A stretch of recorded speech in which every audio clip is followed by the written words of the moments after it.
Network. Congress is poised to pass a bill to keep AM radio in cars, but time is running out. 82 million Americans risk losing the news, sports, talk, traffic, and vital emergency information they rely on. Text AM to 52886 and tell Congress to pass this bill now. Message and data rates may apply. You may receive up to 4 messages a month, and you may text STOP to stop. This message furnished by the National Association of Broadcasters.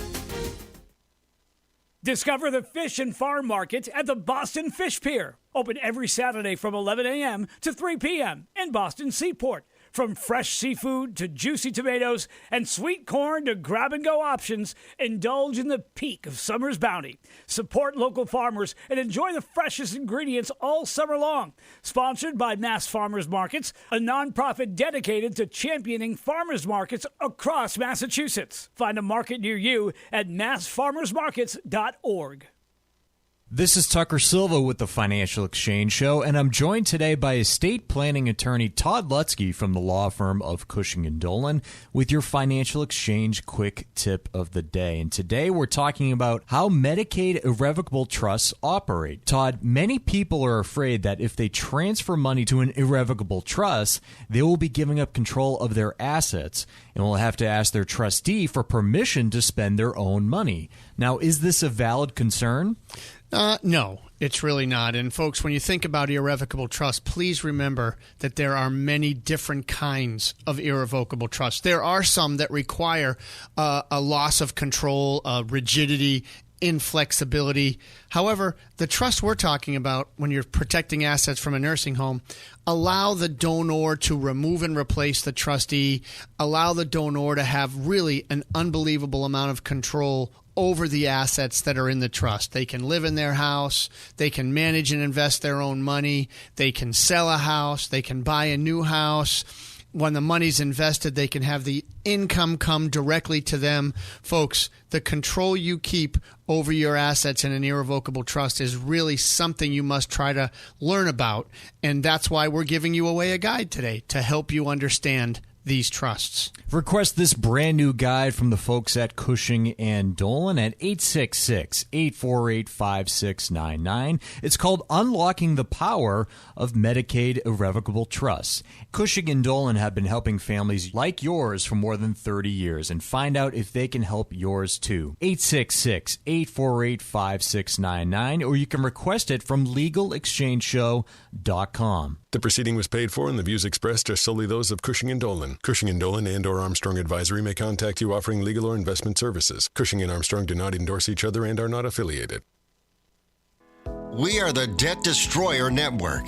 Any debt you have, credit card, tax, student loan debt, call now for free information that helps you destroy your debt. It's great advice. Plus, when you make this free call now, we have Debt Destroyer experts ready to help. They can show you how to destroy your debt and get your life back on track.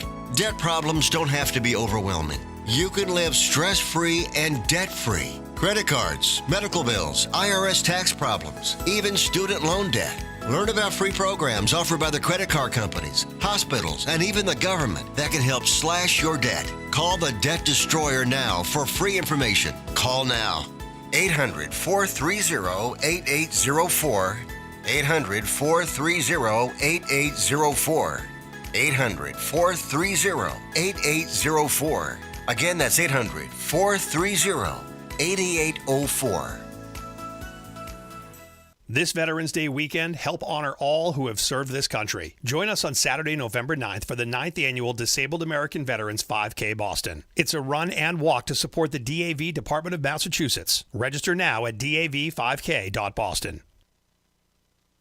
For 40 years, Cancer Support Community has been a relentless ally for anyone impacted by cancer, with free services provided online and in person, with their newest location in Massachusetts. Connect with Cancer Support Community Massachusetts for free emotional support, educational resources, patient navigation, financial counseling, and more. 617-797-3391. CancerSupportMass.org. CancerSupportMass.org.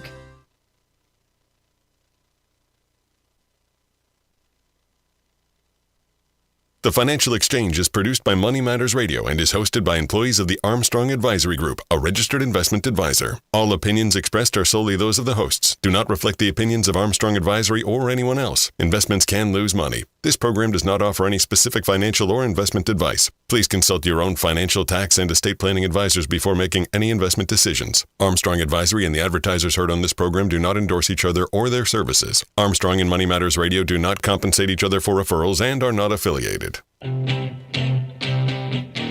This is the Financial Exchange with Chuck Zodda and Mike Armstrong.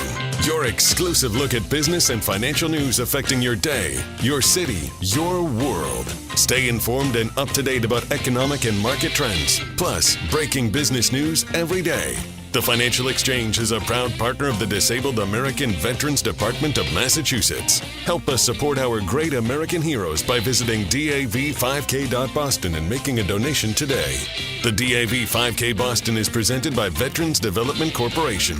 This is the Financial Exchange with Chuck Zodda and Mike Armstrong. Chuck, Mike, and Tucker with you here on, well, it's Jay Powell goes to Jackson Hole week. I thought you were confused about what day it was. Well, I mean, listen, I have my problems, but I know it's Thursday, so it's not a big deal. Chuck's been chugging Dayquil this morning, so just be prepared, everybody. In any case, Jay Powell is heading to Jackson Hole. He might actually already be there. And each year at this time, the Federal Reserve goes to Jackson Hole for what's called their Jackson Hole Policy Symposium. And the premise of it is pretty simple. The Fed spends a lot of their time during the rest of the year going through and setting policy and kind of focusing on what's right ahead of them. And this is a chance for them to, while they acknowledge what's, immediately ahead of them, also talk about some larger policy frameworks that they might want to implement in the future and generally talk about the direction in which they want to take the institution from a policy perspective. This year, though, with rate cuts on the horizon, it seems like the focus is more likely going to be on, hey, Jay, what are you going to do this fall, as opposed to, new policy proposals that they might be putting out there. Which in my mind is a bit of a shame, since that's all we talk about every other time we talk about the Federal Reserve. And so it would be nice if they could take this moment to step away and tackle bigger issues like, hey, should we still keep talking to the public as though we are targeting that 2% target? Is a 2% target of inflation meaningful, or should we be giving a range of targets depending on other finance? Those are, to me, more interesting discussions than are we going to get a 50 or 25 basis point cut in September when we sit down. And that's certainly all you're going to hear about, mainly because that's what markets and financial news journalism cares about. But honestly, that's what they talk about every other time we hear them speak. Yeah, we get so caught up in, what's the policy going to be, that I think sometimes we but what gets lost in here is, okay, what's this actually mean and why are we doing it? Right. Those are the questions in anything that are important to ask. Like, hey, why is it that we're doing this? If you were working building a house, and, the foreman of the job comes in the next, in the morning and says, hey, today, no more nails, just glue. You'd be like, why are we making this policy change? Mm-hmm. And he'd be like, well, you know what?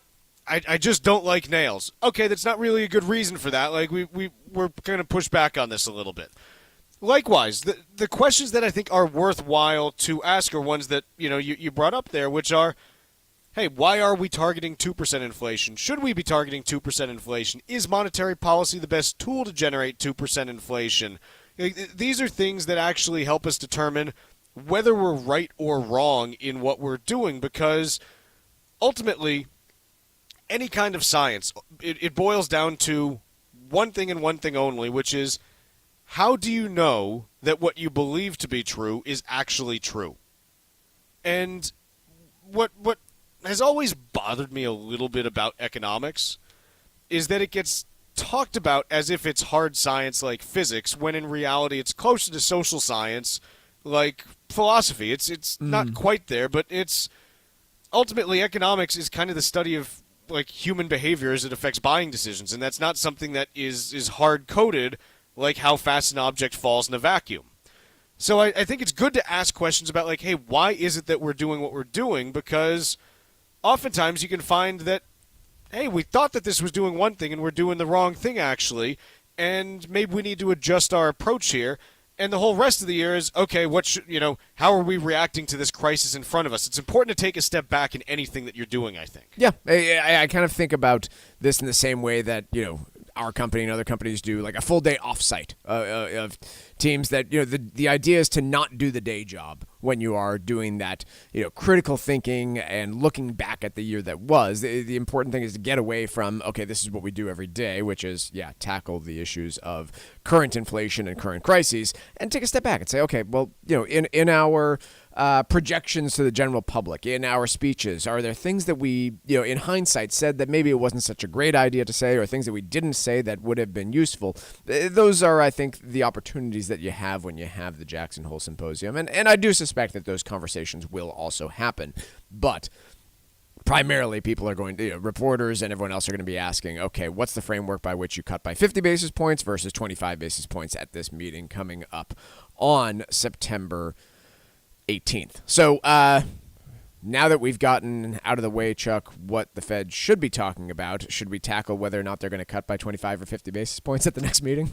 Yes, because that's why you're all listening to us. Let's call a spade. So, in terms of the decision-making framework here, it is very clear, in my opinion, that the Federal Reserve is going to begin a cutting cycle here. The question is going to be, how fast do they cut? And then how deeply do they need to before that cutting cycle ends? Let's start with the first piece. In terms of how fast they need to cut, Mike, it is still going to be data dependent in that, hey, if the economic data shows a meaningful slowing in U.S. growth, then 50 and 75 basis point cuts on a per meeting basis become in something that's an open question of, hey, are we going to do this or not? Because you want to move quickly enough that even with the long and variable lags that monetary policy has, you want to move quickly enough so that those lags don't go out too far and you're basically able to preempt as much of the recession as you can by cutting rates, which encourages businesses and households to borrow. Yeah. What I would argue is that this Federal Reserve has made it really clear to us over the last, how long has Powell been in charge of it? 8 years? 7, 8 years? Somewhere in that ballpark, yeah. That they're not going to surprise anybody. And so right now, the answer to this economy at this moment in time is for a 25 basis point rate cut.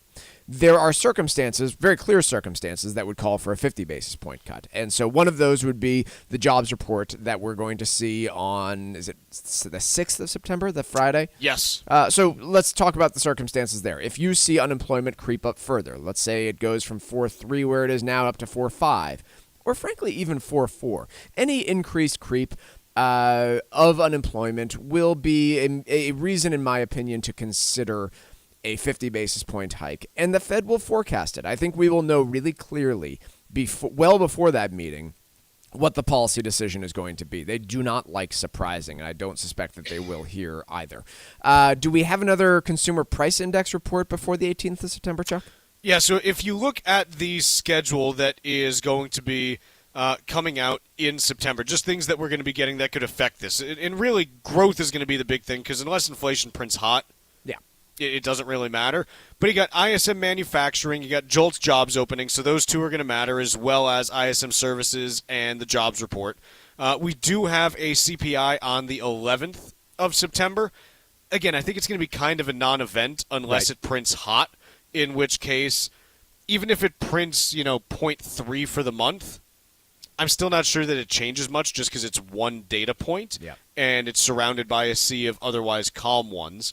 And then you're going to get retail sales data on September 17th, right as the Fed is meeting as well. So that's another one where they are going to take it into account because it's on the Tuesday of that week and the Fed policy decision is on Wednesday. You do have that playing into it as well. That data point's at 8:30 in the morning, so they've got a full 24 hours to kind of get it together and say, okay, what are we going to do? So I think that one's going to matter as well because we just got a good retail sales number. And if you string together a trend of 2, again, it's a short-term trend, but you look at it and Jay Powell could very easily say, Yeah, the economy looked like it was slowing in June and July. In May and June. July and August data has come in stronger, and as such, we believe that only a 0.25 percentage point cut is needed now. Tough for me to envision a scenario where no cut is needed. I mean, if unemployment shoots down, I guess, then... Here's the scenario where you get no cut, in my opinion. Yeah, unemployment's got to be flat to down. Jobs number has to be, 200K plus. And, retail sales has to be strong. And CPI's got to surprise the upside. CPI's got to print like 0.4% for the month. Yeah. And then you get, okay, what's going on here? We don't want to do anything dumb. So the answer is, right now, expectation for what we're baking in, it's a quarter percent hike. Depending on data, really over the next few weeks, leading right into the meeting itself, has the ability to change that overall expectation. But retail sales data stronger than expected. Unless you get some weak job market data, I think that 25 basis point is the 25 basis point cut is the likely outcome. And like I said, this Fed does not like surprising. So if it's going to be more, we'll probably have a good idea of that well ahead of the meeting. Let's take a quick break here. And when we come back, we've been talking about the Federal Reserve quite a bit forever. Yes. Let's talk a little bit about the U.S. Treasury when we come back, because there's so much focus on the Fed, but you've got a piece today in Bloomberg Opinion talking about, hey, the Treasury's actually more powerful than the Fed, and it seems to me like we've got a good old-fashioned fight brewing here. So we'll talk about who's more powerful, the Treasury or the Fed. Mexican standoff coming up next. Yeah, right after this. Get up-to-the-minute market updates with Wall Street Watch, weekdays at 10:30, only here on the Financial Exchange Radio Network. Elder life planning can be overwhelming, so make sure you're prepared, or you could make costly mistakes that affect your overall plan. Irrevocable trusts are the most common type of trust that folks use for financial protection, and while they can be complicated to create, they help keep your assets safe because they contain specific protections that many of us need, like the possibility of eliminating your estate taxes. Cushing & Dolan are experts in elder law and taxation, and they can devise a plan that covers you in every area where issues can arise. Their new guide is called Unlocking the Power of Irrevocable Medicaid Trusts. Learn more about how these trusts can benefit your family by calling 866-848-5699 right now. That's 866-848-5699. Or you can request the guide right now by visiting LegalExchangeShow.com. The proceeding was paid for and the views expressed are solely those of Cushing & Dolan. Cushing & Dolan and or Armstrong Advisory may contact you offering legal or investment services. Cushing & Dolan and Armstrong Advisory do not endorse each other and are not affiliated. Recent reports suggest that a record 4.1 million Americans may retire this year alone. Hi, this is Mike Armstrong from the Armstrong Advisory Group, and if you're one of them, you'll want to have a retirement plan in place that focuses on several objectives. When to actually retire is a very important one to consider. Retiring early while giving you more time to enjoy life after work also means you'll need your money to last longer. Retiring later may not give you as much time to enjoy life's pleasures, but you'll have more time to save money. It's important for your retirement plan to strike a reasonable balance, and our new guide may help. It's called A Day in the Life of a Retiree, and it's yours free by calling 800-393-4001. The guide discusses these issues and more, so please call 800-393-4001. Once again, 800-393-4001. The proceeding was paid for by Armstrong Advisory Group, a registered investment advisor. Nothing in the ad or in any Armstrong guide is specific financial, legal, or tax advice. Consult your own financial, tax, and estate planning advisors before making any investment decisions. Armstrong may contact you to offer investment advisory services. Last year, we introduced you to Mark Vaughter, CEO of Veterans Development Corporation. Mark is a career military man, and we're proud to have him back as the presenting sponsor of the 2024 DAV 5K Boston. I'm a proud partner of the Disabled American Veterans, Department of Massachusetts. The DAV does incredible work, and it was one of the first organizations I became familiar with after my military service ended in 1984. As I built my company, Veterans Development Corporation, I did it knowing that I'd be giving back to fellow vets who need jobs, support services, medical supplies, and much more. I work with disabled veterans every day, and is one of the key reasons why I'm such a big supporter of Dan Stack and the Disabled American Veterans, Department of Massachusetts, in this year's DAV 5K Boston. Please join me in supporting this tremendous cause by taking part in this year's event or by making a donation to the DAV. Veterans Development Corporation is proud to be the presenting sponsor of this year's DAV 5K, taking place on Saturday, November 9th at Fort Independence in South Boston. To register for this year's race, visit DAV5K.Boston. Boston. Summer in New England is spectacular. Winter in the U.S. Virgin Islands is even better. St. Croix, St. Thomas, and St. John are three of the most incredible islands anywhere in the Caribbean, and their popularity has soared over the past 3 years. If you're ready for your next fabulous vacation, now's the time to check out the American Caribbean. Go to visitusvi.com, where you'll find all the information you need to book a trip that you'll never forget. The St. Croix Crucian Festival runs from December 26th to January 4th. Celebrate New Year's on St. Croix and enjoy world-class cuisine, pristine beaches, a wide variety of water sports, and some of the greatest musical acts the islands have to offer. Travel to and from New England is simple, and your stay will be hassle-free because this is the American Caribbean. There's no passport needed and no money to exchange. America's Caribbean paradise is waiting for you. Go to visitusvi.com and make your plans today. That's visitusvi.com.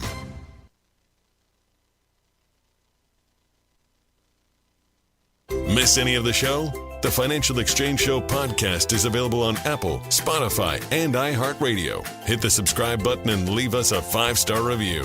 This is the Financial Exchange Radio Network. The Financial Exchange is a proud partner of the Disabled American Veterans Department of Massachusetts. This year's race is Saturday, November 9th at Fort Independence on Castle Island. And registration's now open. Help us support these great American heroes by visiting dav5k.boston and registering for this year's race. Your gifts will support a wide variety of initiatives like the DAV Transportation Program, which takes disabled vets to important medical appointments that supply both the physical and mental care they need. For more information or to make a donation, visit dav5k.boston. The DAV 5K Boston is presented by Veterans Development Corporation. Mike, there's a piece in Bloomberg Opinion today. It's titled How the Treasury is More Powerful Than the Fed. Is it? They have very different responsibilities. I have a tough time concluding that the Treasury Department is more powerful than the Fed, but I suppose I have a tough time really understanding what that means. I don't think they have a larger impact on the state of the United States economy. I struggle to think they have a bigger impact on markets. So my general conclusion is probably not. But obviously there is a tremendous amount of responsibility and power at the Treasury. And it's more of a political organization or political appointment than, say, the Federal Reserve, which maintains much more independence from the White House. So I guess let's start by talking about the different responsibilities. I mean, the Federal Reserve is an independent quasi-governmental organization who has a dual mandate, which is to maintain stable and low unemployment and maintain stable prices. That's the two things that they work on. And like I said, they are very much independent from, or generally have been pretty independent from politics. They do so through their interest rate moves as well as bond purchasing.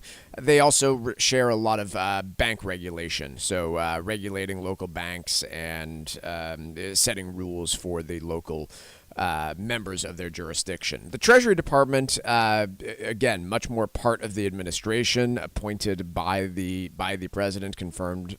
Treasury Secretary is confirmed by the Senate, right? I would think yes. so.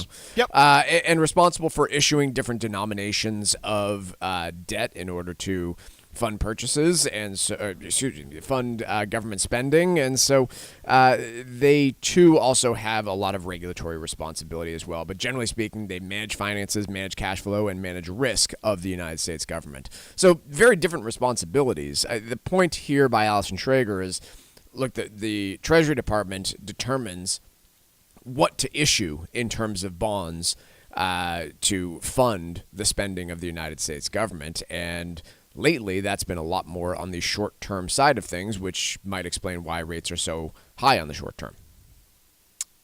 Do you buy it? No. Yeah. Look, here's kind of where I land on this. Ultimately, the Treasury is trying to do one thing and one thing only. Pay the bills. It's the only thing that the Treasury cares about. Now, the Treasury may adjust the mix of what it is offering in order to pay the bills in the way it thinks is most efficient, but ultimately, that is what matters, is, hey, how are we going to pay the bills that the U.S. government has accrued? And sometimes that results in issuing more T-bills, short-term debt that, is, anywhere from, 3 months out to, was it T-bill? I think it was at like 5 years. Again, who cares what the exact terminology is on it? Sometimes it is, hey, we're going to issue, Treasury bonds, longer term, 10, 20, 30-year bonds. But ultimately it's, hey, we need to find buyers for all of this debt at various different maturities. And I guess what I'm trying to figure out with this piece is this piece is making the case that, hey, the Treasury's doing it wrong. Like, the Treasury's not doing this right, and they should be doing it differently. But they don't really propose a solution.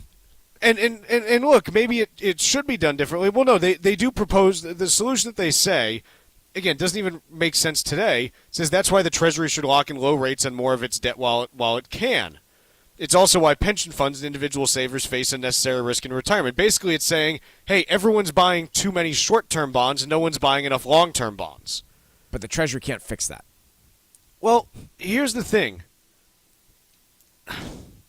If everyone's doing something different, and you're saying, no, it should be done this way, I think it's worthwhile to ask, look, why is everyone doing it the way that they're doing it today? And the answer is because people do care about annual returns. The point that's made in this piece is like people are too focused on annual returns instead of long-term planning. Same with, insurance companies and pensions and yada yada. And ultimately, the way that long-term returns get made is through short-term returns. Like, yes, I guess if you wanted to buy a 30-year bond, you could do that and say, okay, I'm locking in, 4% over that time. But, hey, pension funds, they're not dumb. They're pretty good at what they do generally, especially in the last couple of years. They said, no, interest rates are going up. We don't want as much of this. Let's buy more shorter-term bonds, and then we can buy longer-term when the risk is passed. Okay, who's to say that they did the wrong thing? Yeah. Furthermore, on the power question, like, let's say, power, right? Like the White House, the president is arguably the most powerful individual in the world. If the Federal Reserve had a political bias and wanted to get somebody reelected or elected, I can think through the process that you would go under if you were a biased Federal Reserve that wanted a specific person elected. You would cut interest rates to get the incumbent. You would raise interest rates if you didn't want them elected. You would do bond buying in order to stimulate the economy ahead of an election. I have a tougher time imagining what the Treasury would do if they wanted to exert power on an election, for example. Well, they can change the mix of what they're issuing. Again, so you're messing around with short versus long-term interest rates. It just doesn't have the same impact to me as the Federal Reserve does. It is. If the Treasury wanted to, they could basically do what the Fed does, just through less direct intervention. It would be, hey, if we want to cut interest rates, we're going to issue less short-term debt so that there's more demand for the same amount of demand for less bonds, fewer bonds. Okay, great. That's going to, push those prices up and reduce rates. I don't know. I'm with you. It's just trickier. 6 of one is half dozen of another, Let's take a quick break here. When we come back, we got Wall Street Watch, and then we're talking recession risk. Like us on Facebook and follow us on Twitter @TFE Show. Breaking business news is always first, right here on the Financial Exchange Radio Network. Discover the fish and farm market at the Boston Fish Pier. Open every Saturday from 11 a.m. to 3 p.m. in Boston Seaport. From fresh seafood to juicy tomatoes and sweet corn to grab-and-go options, indulge in the peak of summer's bounty. Support local farmers and enjoy the freshest ingredients all summer long. Sponsored by Mass Farmers Markets, a nonprofit dedicated to championing farmers markets across Massachusetts. Find a market near you at massfarmersmarkets.org. It happens all over Massachusetts. Can you tie my shoes? In every home and every community. Be careful on your bike. Learning can happen anytime, anywhere. We'll see you at practice this weekend. And no matter how learning takes place in your family's life, DESE is there as your partner. The Massachusetts Department of Elementary and Secondary Education. Never stop learning. Find out more at mass.gov/back-to-school. Sponsored by the Massachusetts Department for Elementary and Secondary Education. This Veterans Day weekend, help honor all who have served this country. Join us on Saturday, November 9th for the 9th Annual Disabled American Veterans 5K Boston. It's a run and walk to support the DAV Department of Massachusetts. Saturday, November 9th at DCR's Castle Island in South Boston. Together, let's honor all who have sacrificed for our freedom. Register or donate now at dav5k.boston. That's dav5k.boston. Protecting your assets is your most important financial responsibility, and irrevocable trusts can help you. Keep your assets safe from probate and the nursing home by calling Cushing & Dolan right now at 866-848-5699. Get their new guide called Unlocking the Power of Irrevocable Medicaid Trusts. That's 866-848-5699, or request it online by visiting LegalExchangeShow.com. The proceeding was paid for, and the views expressed are solely those of Cushing & Dolan. Cushing & Dolan and or Armstrong Advisory may contact you offering legal or investment services. Cushing & Dolan and Armstrong Advisory do not endorse each other and are not affiliated. Cardiovascular disease is the #1 killer of women, taking the lives of 1 in 3. That's more than all forms of cancer combined. For too long, heart disease and stroke have taken the lives of the women we love. But we're not giving up because we have something better, stronger, more powerful. We have each other. When we come together and go red, the more power we have against our greatest health threat. Visit GoRedForWomen.org today to learn more. Environmental nonprofit Ocean River Institute is working with communities to tackle climate change with nature-based solutions that feature slowing water down and building more soil with grasses and plants. Research indicates that people acting in their own neighborhoods can build an inch of soil in a year and slow sea level rise down by as much as 25%.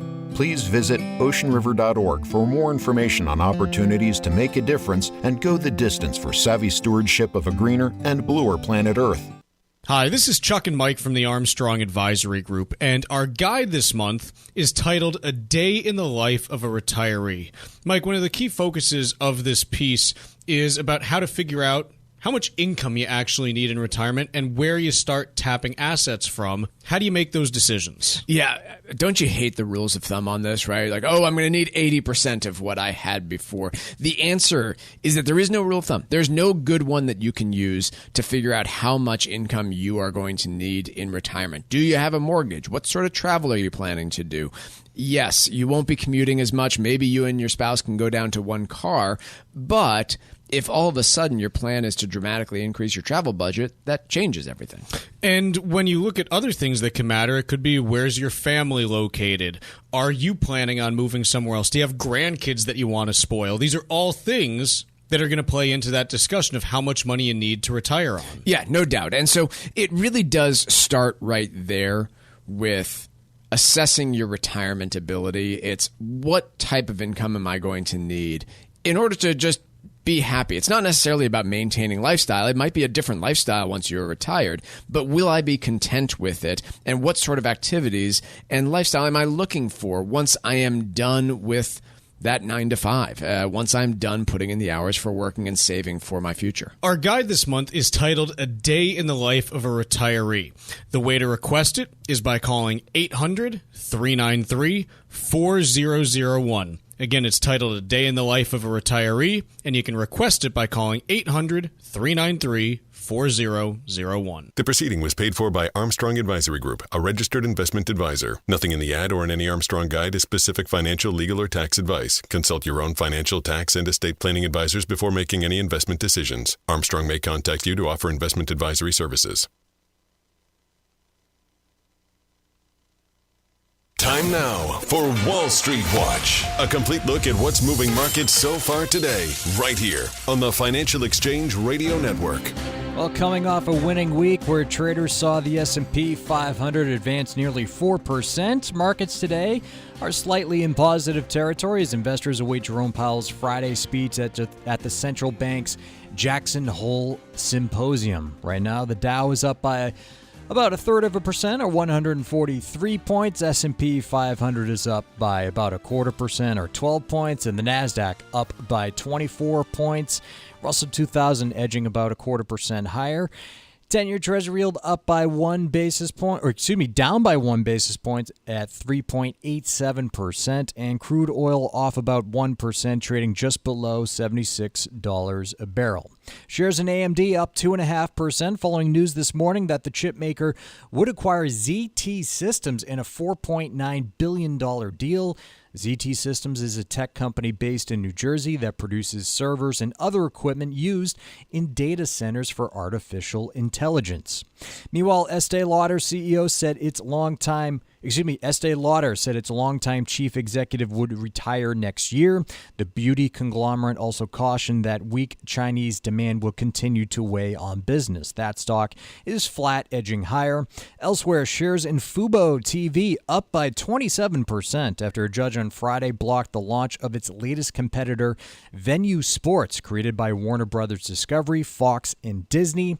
HP down by 4% after Morgan Stanley downgraded the tech company to equal weight from overweight, saying it has limited upside. And Palo Alto Networks will report after the closing bell. Tomorrow morning, we'll see more retailer earnings from Lowe's. I'm Tucker Silva, and that's Wall Street Watch. Mike, let's talk a little bit about the difference between a 20% chance of recession in the next year and a 25% chance of recession in the next year. I've got some bad news. It would seem to me, I think I've got it, Michael. It would seem to me that this means that there's a 5% difference in the odds of a recession in the next year. Which is useless information. Yes. So Goldman cutting their recession risk following a better-than-expected retail sales report as well as jobs data. Again, the frustrating part is not only the fact that they do this on an ongoing basis, but I also fundamentally don't believe that Goldman Sachs uses this for anything in driving their own decisions in terms of investments or anything else, right? I'm struggling to think about, okay, Goldman, you just cut your chance of recession in the next 12 months from 25 to 20. How does that change anything that you do on a day-to-day basis? Let me actually guarantee you that it doesn't, because Goldman Sachs, again, they're a lot of things, but they're not dumb, right? We can all agree Goldman Sachs isn't dumb. Yeah, I'm with you. You know, we might have differences of opinion in terms of whether they are a vampire squid with its tentacles all through humanity, as Matt Taibbi described them a decade ago, but listen. They are what they are. They're not dumb. When you're talking about Goldman Sachs and their ability to generate alpha for their clients, and alpha I'll define as outperformance over your benchmark, just to make it simple. Alpha is one thing and one thing only. Alpha is private information. Now, I'm not talking about material non-public information, which is illegal to trade on. When I say private information, that can mean an economic model that you've developed and not told anyone. It could be a series of, words that you say in your head before you make a trade every time. It's something that no one else knows. Because once everyone else knows it, it can't generate alpha anymore because everyone's already trading on it. And so private information is at the core of any alpha generating strategy. And so when Goldman Sachs is saying, yes, our odds of recession have declined from 25 to 20%, I know they're not trading on it because if they were, they just gave away their edge. So it's not something that they trade on there. Furthermore, the entire basis for being successful in general macro trading is not just, hey, what's the chance of X happening? It's what's the chance of X happening, what are the consequences of X happening, and then what can I extrapolate into how that's going to reflect into markets. So even if you know for certain that a recession is going to happen, well, how are you actually going to trade it? How are you actually going to invest in it? Because just knowing it's going to happen is not enough to be successful. So this, in my opinion, if we're doing the dumbness ranking of publicly released data from investment banks, I put this as dumber than year-end S&P 500 targets. Yeah, at least the S&P 500 year-end targets are At least they give you a time frame, Mike. A Yeah. 25% chance of recession in the next year. There's a big difference if it happens next week versus in July of next year. Yeah. Like, those are two completely different things. Recession in September of 24 versus recession in July of 25. They're both in the next year. Even if they're the exact same recession, they mean completely different things. Furthermore, like, if you're correct about your S&P 500 target for a couple years in a row, at least you're going to get featured somewhere, whereas a 20% chance of recession, like, oh, congrats, you called not having a recession 4 years in a row. There's just nothing informational about this. Or Other useful. things that I just find interesting when we talk about percentages, because I'm sorry that I'm letting my nerd show a little bit, but I love talking about percentages because we're just so bad at them. A 20% chance of something happening means that in an average work week, if you were giving it that probability, it would happen once a week. So people say, oh, like 20%, like it's a really low chance.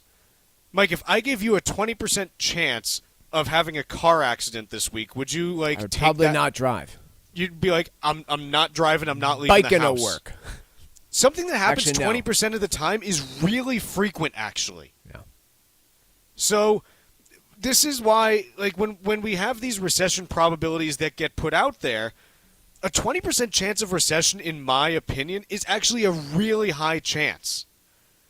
But Goldman, basically, if you look at this data series for how they've projected, like, recession historically, they've always kind of had a baseline of this, and yet we don't have a recession every 5 years. No, indeed we don't. And so I find it kind of problematic that they keep saying that, because in general, the probability of recession, like when things, as an example, hang on, I need to find the actual chart just because I need to find the image just because I was looking at it this morning. Here we go. It's from Nick Timmeros, the Wall Street Journal, who published it. So he went through this. So it's, as an example, it's April of 2023. Silicon Valley Bank blew up a month ago. And Goldman Sachs is saying there's a 35% chance of recession in the next year. It's not quite a coin flip, but it's pretty close. Mike, we didn't even come like close to recession in the last 12 months. No. Nowhere near it. And so this is the stuff that I find rather bothersome. It's just, hey, there have to be some conditions, Goldman. Even the last, like, since, when is it, like October of last year, they were down to a 15% chance, and that's the lowest they've gone. There has to be some point in time where you're like, no, there's only a 5% chance of recession. No, if then you're not willing to you go, look like a moron when you do that right in October of 07 is the problem. But if you're not willing to say there's almost no chance of recession ever, then it's useless. Then it's always a coin flip. It's even more useless. Yeah. Like, what are we even doing here? Yeah, I would categorize this as uselessly stupid rather than dangerously stupid. Because dangerously stupid is worse, and we get plenty of that from time to time, but usually not from Goldman Sachs. No, dangerously stupid are the competing pieces published in the same day in financial media that are like, here's why a melt-up in stocks is next, here's why imminent doom is coming. Yeah, yeah. Those are Speaking of which, Goldman Sachs says U.S. sales forecasts for 2025 are too high. Expects sales to slow in a moderating economy and weaker dollar. Your thoughts, Michael? Well, there's only a 20% chance of that happening. So. Oh my goodness! Like, this is what I'm trying to teach anyone listening here is not that Goldman Sachs is wrong all the time, because they're not. Again, they're very smart people. You don't make the kind of money that they make by being dumb. I'm not making moral judgments. I'm not saying that they're, like, the best. I'm not saying, like, they make a lot of money, and you don't do that just by being dumb. Greedy, sometimes breaking the law, like Sure. all of these things, maybe, but not by being stupid. What I'm trying to get out to everyone listening is to think about what you're reading critically and understand that the reason why this stuff is published is not because they like inherently just want to educate you about what's going on in the economy. It's because these help to drive ultimately like what like one of the core businesses is for any investment bank, which is the flow of deals and trades. The real money that gets made in the banking business is not by owning assets and seeing the value go up. You know this, Mike, because if you look at any actual bank, do they want to own houses? No. Do they want to own commercial real estate? No. They want to do deal flow. The whole premise of securitization is, hey, let me underwrite the deal and then sell it off to someone else. The real money is made in the flow of deals. And if you look at investment banks from that perspective, you get an entirely different understanding of why they're doing what they're doing, in my opinion. That's all I have on this. What anything else? No, please move on. Okay. With that, why don't we take a quick break here? And when we return, should we talk about artificial intelligence and how it's going to come for all of us? Yeah, let's do that next. Sounds uplifting. Let's do it. This is your home for the most comprehensive coverage of the economy and the trends on Wall Street. This is the Financial Exchange Radio Network. Recent reports suggest that a record 4.1 million Americans may retire this year alone. Hi, this is Mike Armstrong from the Armstrong Advisory Group, and if you're one of them, you'll want to have a retirement plan in place that focuses on several objectives. When to actually retire is a very important one to consider. Retiring early while giving you more time to enjoy life after work also means you'll need your money to last longer. Retiring later may not give you as much time to enjoy life's pleasures, but you'll have more time to save money. It's important for your retirement plan to strike a reasonable balance, and our new guide may help. It's called A Day in the Life of a Retiree, and it's yours free by calling 800-393-4001. The guide discusses these issues and more, so please call 800-393-4001. Once again, 800-393-4001. The proceeding was paid for by Armstrong Advisory Group, a registered investment advisor. Nothing in the ad or in any Armstrong guide is specific financial, legal, or tax advice. Consult your own financial, tax, and estate planning advisors before making any investment decisions. Armstrong may contact you to offer investment advisory services. Last year, we introduced you to Mark Vaughter, CEO of Veterans Development Corporation. Mark is a career military man, and we're proud to have him back as the presenting sponsor of the 2024 DAV 5K Boston. I'm a proud partner of the Disabled American Veterans, Department of Massachusetts. The DAV does incredible work, and it was one of the first organizations I became familiar with after my military service ended in 1984. As I built my company, Veterans Development Corporation, I did it knowing that I'd be giving back to fellow vets who need jobs, support services, medical supplies, and much more. I work with disabled veterans every day, and is one of the key reasons why I'm such a big supporter of Dan Stack and the Disabled American Veterans, Department of Massachusetts, in this year's DAV 5K Boston. Please join me in supporting this tremendous cause by taking part in this year's event or by making a donation to the DAV. Veterans Development Corporation is proud to be the presenting sponsor of this year's DAV 5K, taking place on Saturday, November 9th at Fort Independence in South Boston. To register for this year's race, visit dav5k.boston.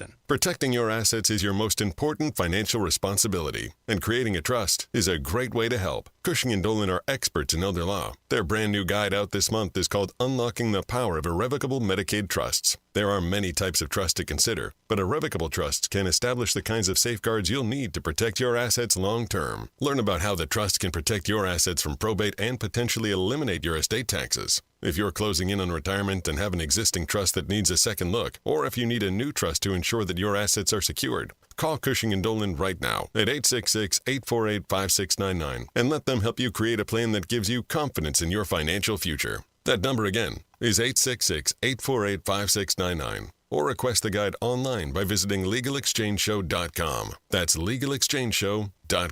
The proceeding was paid for, and the views expressed are solely those of Cushing & Dolan. Cushing & Dolan and or Armstrong Advisory may contact you offering legal or investment services. Cushing & Dolan and Armstrong Advisory do not endorse each other and are not affiliated. Are you retired like me, and you just found out you owe the IRS a ton of money? Well, what would your life be like if they took your retirement savings away from you? They can do it, and your property. If you owe the IRS back taxes or you haven't filed in a while, the Tax Relief Line is here to help you. They can stop the IRS from taking your retirement savings. If you qualify, you could have your tax bill reduced to zero. That's right. If you're retired and you owe the IRS a lot in back taxes, you could have your entire tax bill reduced to zero due. The IRS has now hired thousands of new employees, so they're ready to come after you. Don't let them take your retirement savings or property. Make this free call now. 800-251-2153. 800-251-2153. 800-251-2153. That's 800-251-2153.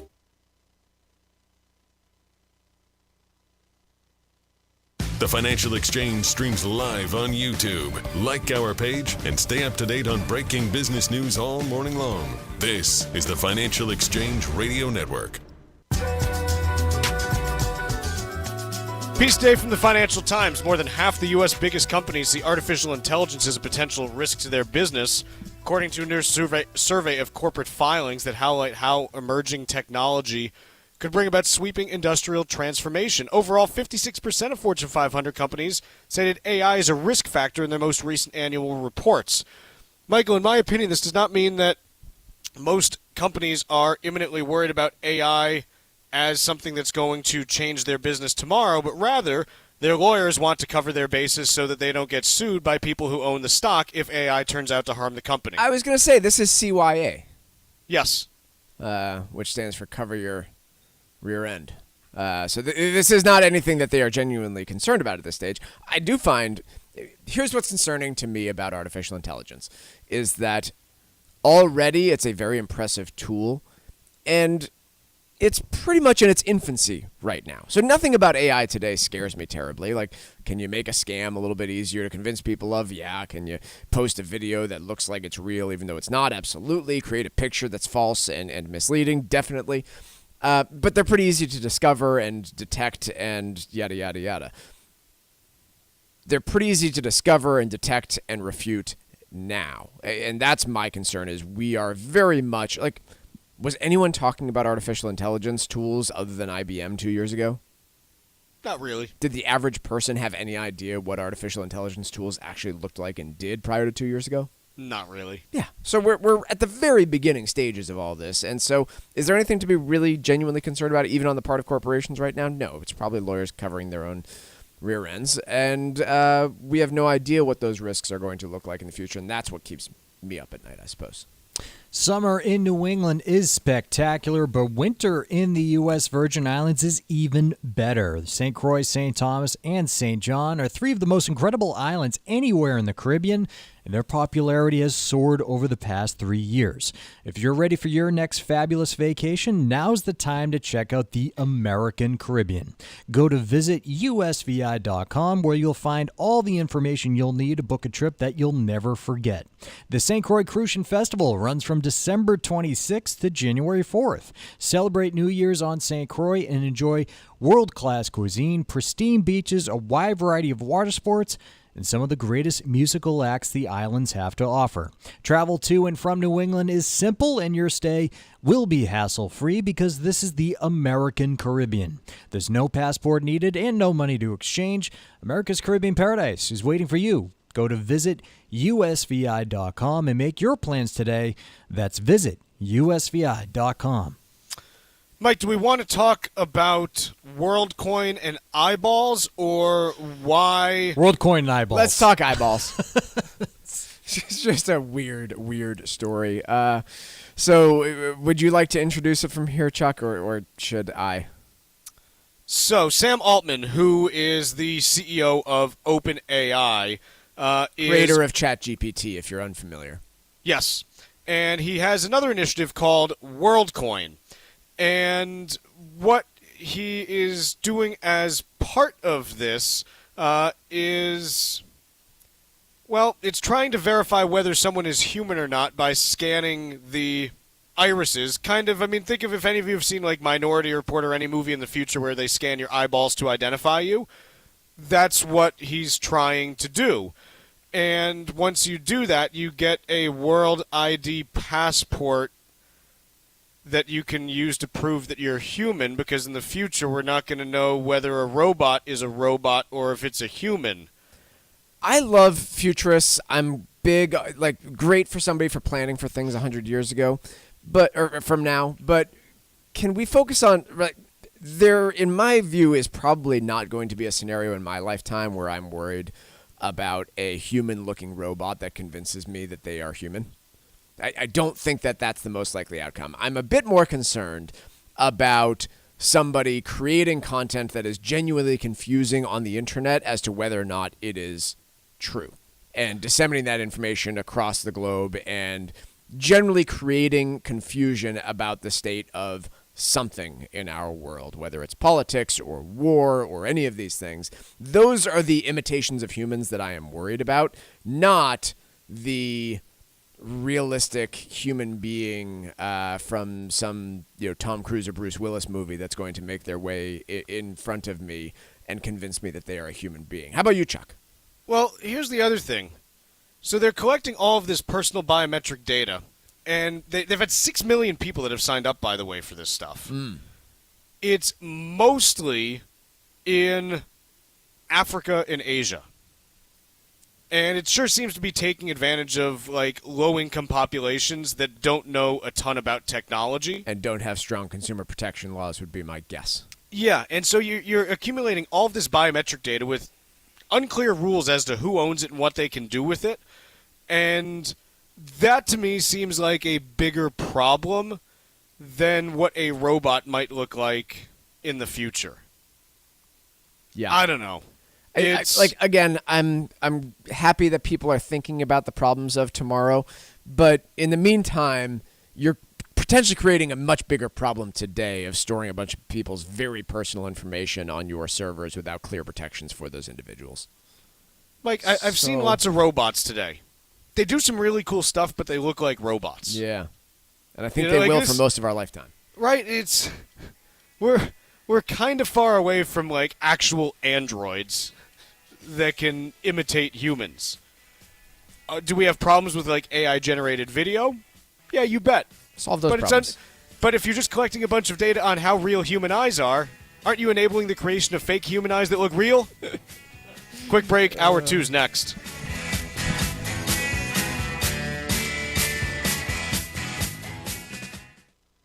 Despite overwhelming support from Democrats and Republicans, time is running out for Congress to pass the AM Radio for Every Vehicle Act, which will keep AM radio in cars. Text AM to 52886 and ask Congress to bring this bill to a vote now.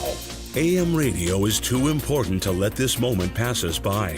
Message and data rates may apply. You may receive up to 4 messages a month, and you may text STOP to stop. This message furnished by the National Association of Broadcasters. Summer in New England is spectacular. Winter in the U.S. Virgin Islands is even better. St. Croix, St. Thomas, and St. John are 3 of the most incredible islands anywhere in the Caribbean, and their popularity has soared over the past 3 years. If you're ready for your next fabulous vacation, now's the time to check out the American Caribbean. Go to visitusvi.com, where you'll find all the information you need to book a trip that you'll never forget. The St. Croix Crucian Festival runs from December 26th to January 4th. Celebrate New Year's on St. Croix and enjoy world-class cuisine, pristine beaches, a wide variety of water sports, and some of the greatest musical acts the islands have to offer. Travel to and from New England is simple, and your stay will be hassle-free because this is the American Caribbean. There's no passport needed and no money to exchange. America's Caribbean paradise is waiting for you. Go to visitusvi.com and make your plans today. That's visitusvi.com. Sometimes we know what's next. Other times, it's impossible to know. Life can change in an instant. Don't be caught standing by the next time someone's heart stops. Knowing CPR gives you the ability to act and takes you from bystander to lifesaver. CPR is a life-saving skill. Join the nation of lifesavers today by learning CPR at heart.org/nation. National support for CPR education provided by Elevance Health Foundation. Hey, listen, are you a 50-year-old person looking for term life insurance? Then you need to talk to Bob. Bob specializes in helping people find $1 million or more of term life insurance for a couple of $100 a month. Look, you need to know there's a price war in the term life insurance business, and you may be paying too much. Call Bob, and he'll shop and see how much money he can save you. Look, this could be the last term life insurance policy you ever have. Your rates are guaranteed for the next 20 years. That's right, guaranteed level rates for the next 20 years. And if you're a smoker or your health is not perfect, Bob has great rates for you too. So for $1 million of term life insurance coverage for a couple of $100 a month, call Bob right now. 800-965-7987. 800-965-7987. 800-965-7987. That's 800-965-7987. Paid for by Term Direct. This is the Money Matters Radio Network. WBNW 1120 AM and W275 CM-FM. Concord, Boston. The Money Matters Radio Network. This is Tucker Silva with the Financial Exchange Show, and I'm joined today by estate planning attorney Todd Lutzke from the law firm of Cushing & Dolan with your Financial Exchange quick tip of the day. And today, we're talking about how Medicaid irrevocable trusts operate. Now, Todd, it takes 5 years to protect your assets from the cost of long-term care. If you aren't sure you or your spouse will make the 5 years before going into a nursing home, should you even bother to do your estate planning? The answer is absolutely yes, you should bother. And here's why, folks. There's people who maybe don't even start their planning until they're 80. It doesn't mean just because you're 80, you don't try, you don't plan, right? 85, you plan. You don't know whether you're going to get sick or not get sick. But by the same token, when you're 65 and you're doing your planning, you also might not make it past the 5 years. So just because you might not make it past the 5 years is not a reason to get this clock started. For example, lots of times when we put assets in the trust, we leave lots of assets outside the trust, especially IRA assets. So let's say you made it 3 years, but you had $200,000 in an IRA outside the trust. If I get $1 million worth of assets in the trust, I'm happy to spend $200,000 of my IRA to get past the remaining 2 years to get me protected from the nursing home with the $1 million that went in there. So getting the clock started is always better than not having the clock started. Cushing & Dolan have been helping families like yours for more than 30 years, and find out if they can help yours too. Request this brand new guide called Unlocking the Power of Medicaid Irrevocable Trust. Call 866-848-5699. That's 866-848-5699, or you can request it from their website, legalexchangeshow.com. The proceeding was paid for, and the views expressed are solely those of Cushing & Dolan. Cushing & Dolan and or Armstrong Advisory may contact you offering legal or investment services. Cushing & Armstrong do not endorse each other and are not affiliated.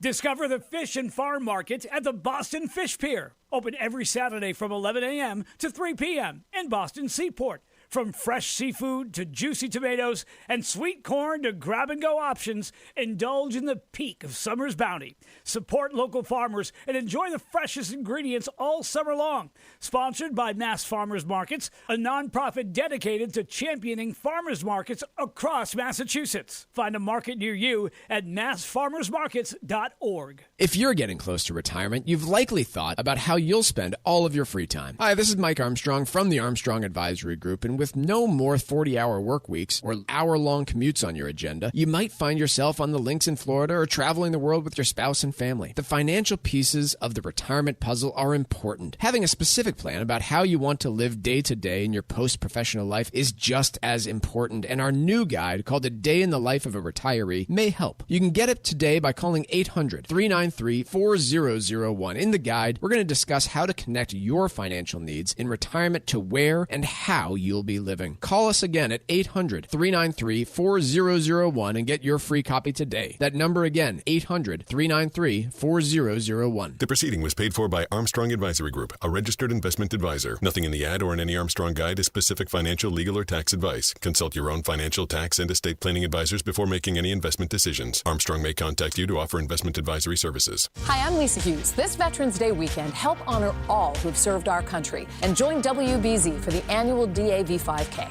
a run or walk to support disabled vets here in Massachusetts with housing, transportation, and other critical support. Saturday, November 9th at DCR's Castle Island in South Boston. Let's thank all who have sacrificed for our freedom and help our heroes on their road to recovery. Visit DAV5K.Boston to register or donate today. The DAV 5K Boston is presented by Veterans Development Corporation. Protecting your assets is your most important financial responsibility, and irrevocable trusts can help you. Keep your assets safe from probate and the nursing home by calling Cushing & Dolan right now at 866-848-5699. Get their new guide called Unlocking the Power of Irrevocable Medicaid Trusts. That's 866-848-5699, or request it online by visiting LegalExchangeShow.com. The proceeding was paid for, and the views expressed are solely those of Cushing & Dolan. Cushing & Dolan and or Armstrong Advisory may contact you offering legal or investment services. Cushing & Dolan and Armstrong Advisory do not endorse each other and are not affiliated. For 40 years, Cancer Support Community has been a relentless ally for anyone impacted by cancer, with free services provided online and in person, with their newest location in Massachusetts. Connect with Cancer Support Community Massachusetts for free emotional support, educational resources, patient navigation, financial counseling, and more. 617-797-3391. CancerSupportMass.org, CancerSupportMass.org.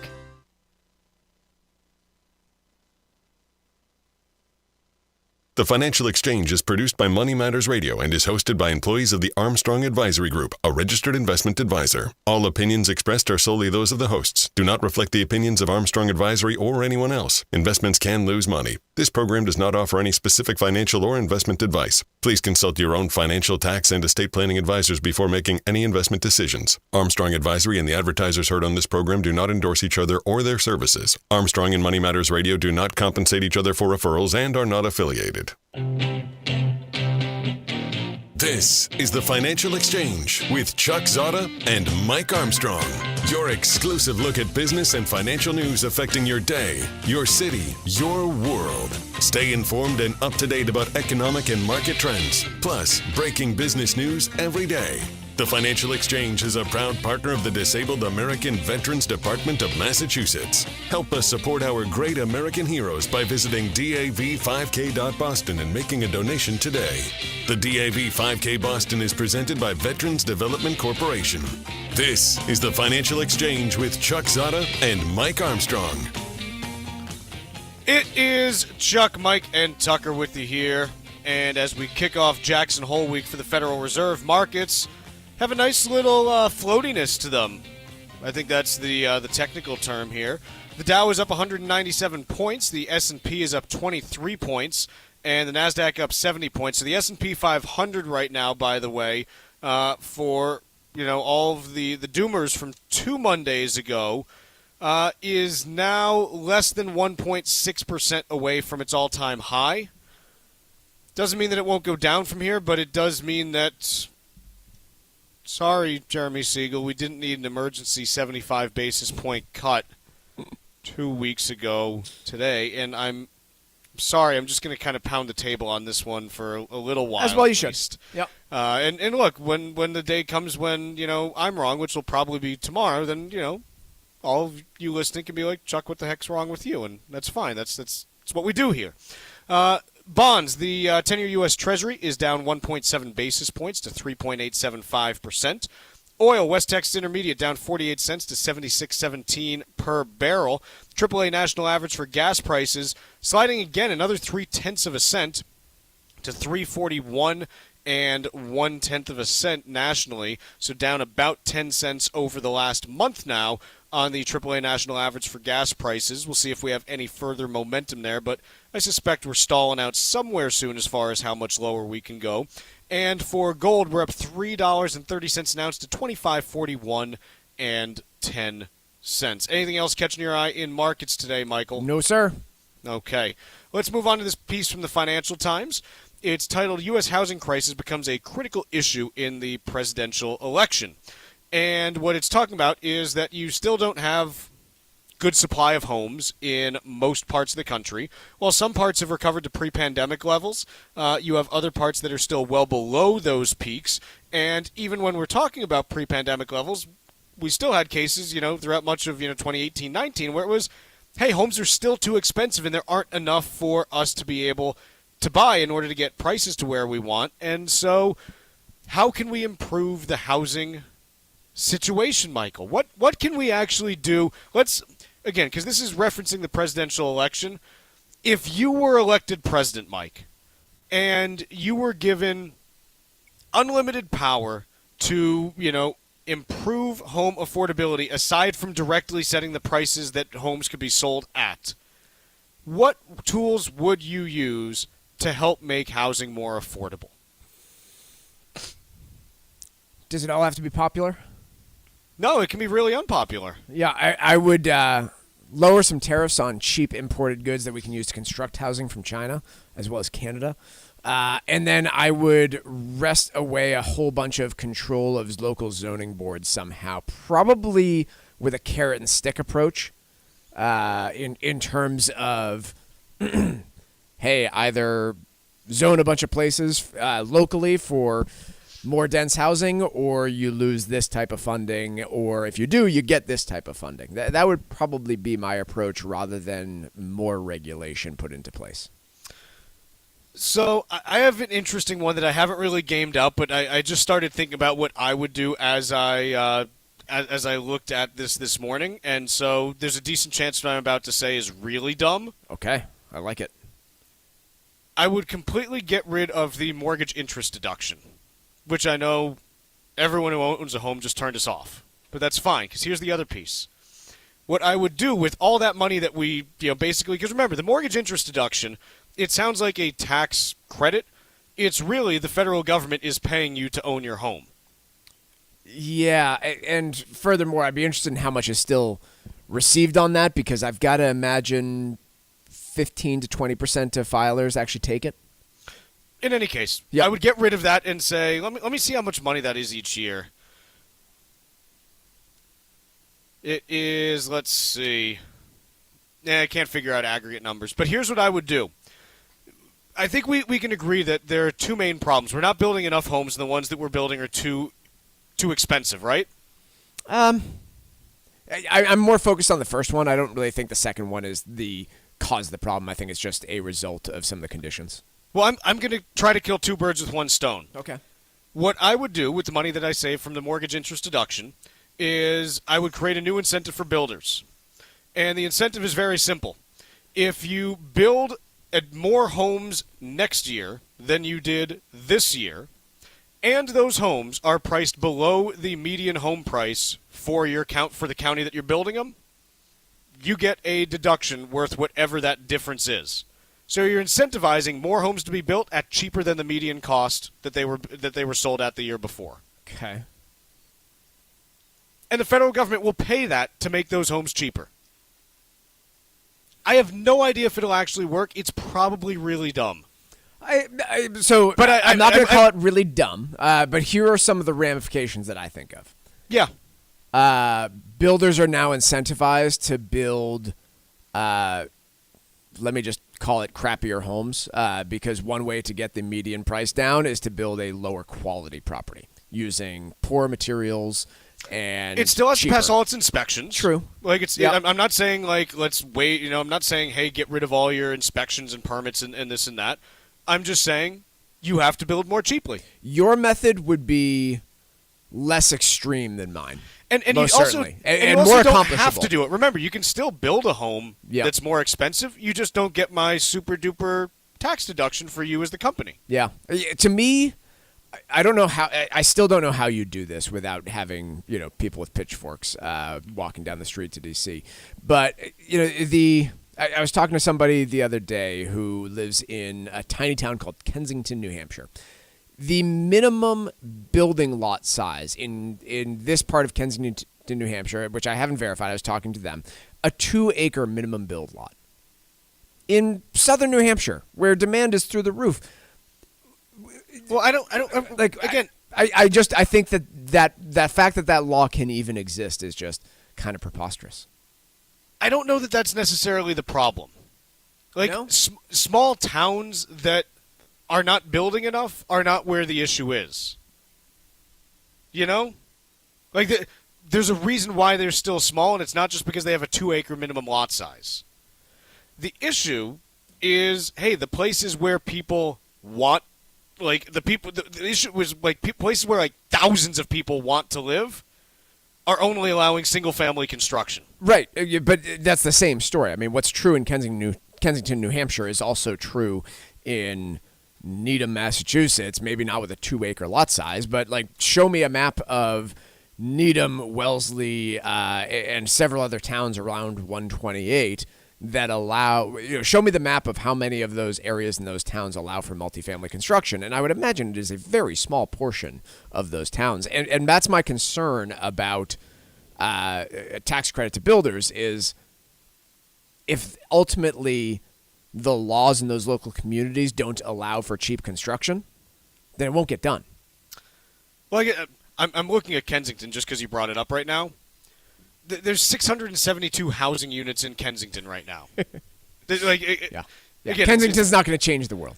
This is where I'm going. Like, the places that I want to make it easier to build are the places, like, stuff that is single-family only suburban, that just by adding duplexes, you double the density and you get more bang for your buck, because even if we, like, completely double the density of Kensington, we get an extra 2,000 people housed. Yeah. If we take all the suburbs of Boston, all the suburbs of New York, all the suburbs of D.C. and San Francisco and say, hey, this is no longer single-family only as the default, we get hundreds of thousands of people that can be housed. Right. So the question is, how do you do that? Because I don't not have a an way answer. that makes anyone happy. Because Massachusetts is trying it right now, and people are revolting. And I think that's what it comes down to is people say that they want cheap housing. They don't. I'm telling you that they genuinely do not want that, because they finally get to understand what it means. And what it means is more neighbors and the value of your home goes down. That's what it means. It does. Yeah, like most things in life, if we really, if homeowners, because again, it's homeowners that matter on this, because ultimately they're the ones that are already in the communities that are voting. If they said, hey, we want cheap housing here, it would be there. Right. Instead, they're saying, no, we don't want additional housing here. Yeah. And I guess, look, I don't have a great answer on how you necessarily do this. It's going to be vastly unpopular, and I think that's the answer, is you do have to go with a carrot and a stick approach. You have to say there's going to be tax incentives for towns that go do this, and if they don't, then there are going to be pretty stiff penalties. And so far, the penalty part has not been willing to happen, at least here in Massachusetts. It's really tough to do. The other place that I would go on this is, especially, and I'm just looking at this from a demographic perspective as well. You gotta, Mike, how many baby boomers do you talk to who are like, I'd love to downsize, but I can't find anything that's worth my money to downsize to? Yeah, there's a lot of them. Where it's like, hey, I'm trying to sell a 4-bedroom place because the kids are out of the house. Hey, I found a 2-bed, but it's the same cost as my 4-bed. Yeah. Now, sometimes I think that decision-making process is flawed because they ignore the fact that their costs, their run costs are going to be vastly lower, but nonetheless, that's a fair argument. I think for towns that are trying to figure this out on a town-by-town basis, the additional construction of senior housing, be it townhomes, single-family, just densely packed stuff, it's a slam dunk in my opinion, because also, here's the thing you got to remember about senior housing. You're not paying for more kids in the schools. Right. Yeah, it's a easier investment. It would seem to me to be a slam dunk as well. So now you've listened to Mike and I talk about very unpopular things related to housing for the last 15 minutes. You can now kind of disregard that because neither Mike nor I are running for public office, and if we did, that would be replayed over and over as a reason why we are unfit for public office, because no one would like us. Correct. Right? Yeah. Okay. Should we take a break now and then do trivia? Yeah, but then I still want to talk more about housing after. Okay, we're going to take a break, do some trivia, and then talk more about housing. Is it going to be in a way that makes people like us or not? Probably not. Okay. We'll do more Hate on Mike and Chuck right after this. Tune in for Trivia, brought to you by Applebee's. Every day at 11:20 for your chance to win cool prizes. Text us at 617-362-1385 and use keyword Applebee's. Complete rules are available at financialexchangeshow.com. This is the Financial Exchange Radio Network. Summer in New England is spectacular. Winter in the U.S. Virgin Islands is even better. St. Croix, St. Thomas, and St. John are 3 of the most incredible islands anywhere in the Caribbean, and their popularity has soared over the past 3 years. If you're ready for your next fabulous vacation, now's the time to check out the American Caribbean. Go to visitusvi.com, where you'll find all the information you need to book a trip that you'll never forget. The St. Croix Crucian Festival runs from December 26th to January 4th. Celebrate New Year's on St. Croix and enjoy world-class cuisine, pristine beaches, a wide variety of water sports, and some of the greatest musical acts the islands have to offer. Travel to and from New England is simple, and your stay will be hassle-free because this is the American Caribbean. There's no passport needed and no money to exchange. America's Caribbean paradise is waiting for you. Go to visitusvi.com and make your plans today. That's visitusvi.com. Elder life planning can be overwhelming, so make sure you're prepared, or you could make costly mistakes that affect your overall plan. Irrevocable trusts are the most common type of trust that folks use for financial protection, and while they can be complicated to create, they help keep your assets safe because they contain specific protections that many of us need, like the possibility of eliminating your estate taxes. Cushing & Dolan are experts in elder law and taxation, and they can devise a plan that covers you in every area where issues can arise. Their new guide is called Unlocking the Power of Irrevocable Medicaid Trusts. Learn more about how these trusts can benefit your family by calling 866-848-5699 right now. That's 866-848-5699. Or you can request the guide right now by visiting LegalExchangeShow.com. The proceeding was paid for and the views expressed are solely those of Cushing & Dolan. Cushing & Dolan and or Armstrong Advisory may contact you offering legal or investment services. Cushing & Dolan and Armstrong Advisory do not endorse each other and are not affiliated. Recent reports suggest that a record 4.1 million Americans may retire this year alone. Hi, this is Mike Armstrong from the Armstrong Advisory Group, and if you're one of them, you'll want to have a retirement plan in place that focuses on several objectives. When to actually retire is a very important one to consider. Retiring early while giving you more time to enjoy life after work also means you'll need your money to last longer. Retiring later may not give you as much time to enjoy life's pleasures, but you'll have more time to save money. It's important for your retirement plan to strike a reasonable balance, and our new guide may help. It's called A Day in the Life of a Retiree, and it's yours free by calling 800-393-4001. The guide discusses these issues and more, so please call 800-393-4001. Once again, 800-393-4001. The proceeding was paid for by Armstrong Advisory Group, a registered investment advisor. Nothing in the ad or in any Armstrong guide is specific financial, legal, or tax advice. Consult your own financial, tax, and estate planning advisors before making any investment decisions. Armstrong may contact you to offer investment advisory services. Despite overwhelming support from Democrats and Republicans, time is running out for Congress to pass the AM Radio for Every Vehicle Act, which will keep AM radio in cars. Text AM to 52886 and ask Congress to bring this bill to a vote now. AM radio is too important to let this moment pass us by. Message and data rates may apply. You may receive up to 4 messages a month, and you may text STOP to stop. This message furnished by the National Association of Broadcasters. It happens all over Massachusetts. Can you tie my shoes? In every home and every community. Be careful on your bike. Learning can happen anytime, anywhere. We'll see you at practice this weekend. And no matter how learning takes place in your family's life, DESE is there as your partner. The Massachusetts Department of Elementary and Secondary Education. Never stop learning. Find out more at mass.gov/back-to-school. Sponsored by the Massachusetts Department for Elementary and Secondary Education.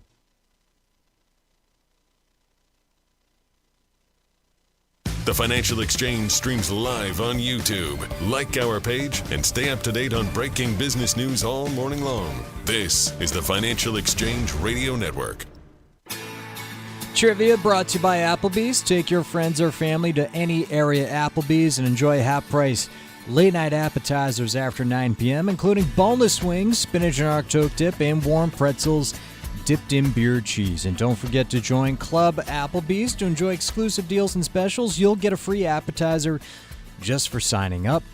Now that's eating good in the neighborhood. Void where prohibited. Dine in only. Continuing our 80s themed trivia here on the show. Stand-up comedy hit its second golden age in the 1980s. Among the legends of stand-up comedy in the 80s, no one was bigger than Eddie Murphy. Murphy had 2 stand-up specials in the decade that became huge hits for the comedian. Trivia question today: what were the names of Eddie Murphy's stand-up comedy specials in the 1980s? Once again, what were the names of Eddie Murphy's stand-up comedy specials in the 80s? We're looking for 2 names there.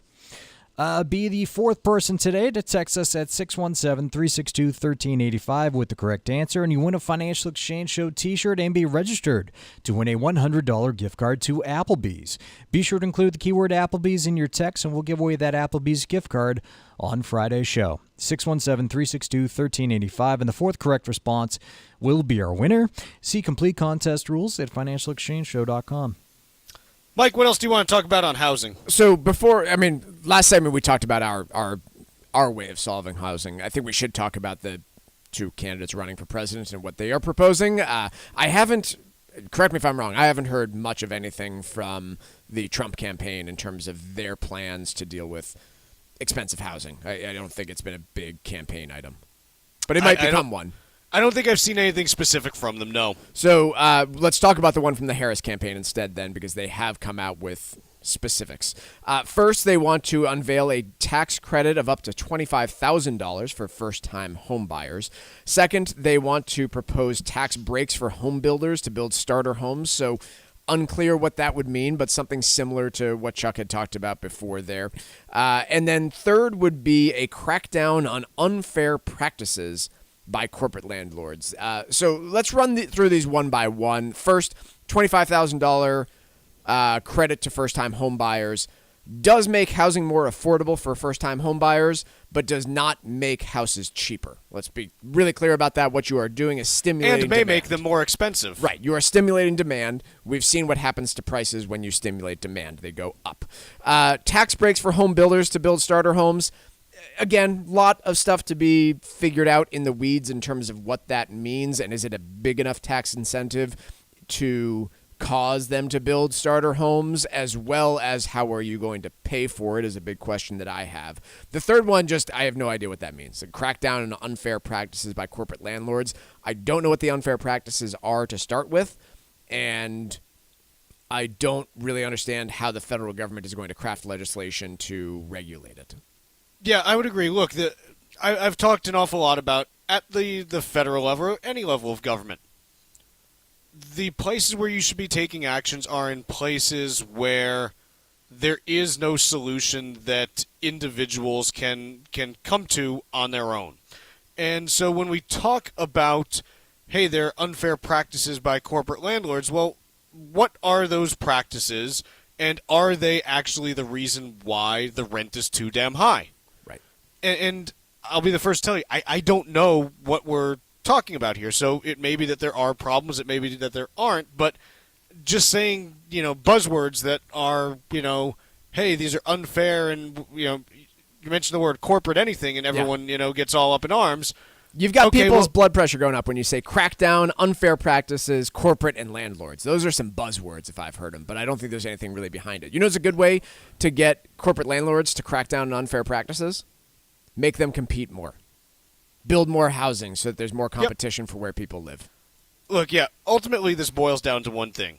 We need to find ways to build more housing where people want to live, and the single biggest lever that you can pull there is making it cheaper to do so and enabling the construction of more varied types of housing, not just single family. So I'll be happy to review politicians' proposals for housing as they come out, but 2 out of the 3 from the Harris campaign that I've heard so far seem a bit...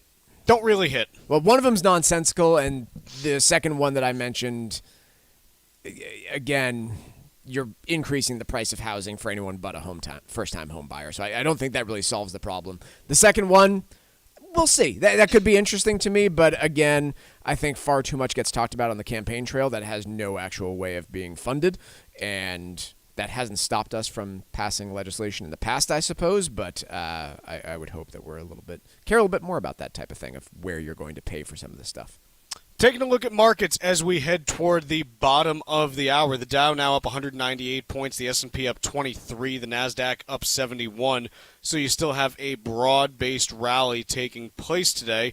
And interestingly, taking place mostly in places other than tech. Apple selling off a little bit, Microsoft selling off a little bit. So even with those two companies sliding just a touch, you still have the S&P 500 moving up almost 0.5% today. We're going to take a quick break here. When we come back, we have the trivia answer, and then I think we've done enough housing talk. Let's instead chat a little bit about consumer spending after this. Bringing the latest financial news straight to your radio every day. It's the Financial Exchange on the Financial Exchange Radio Network.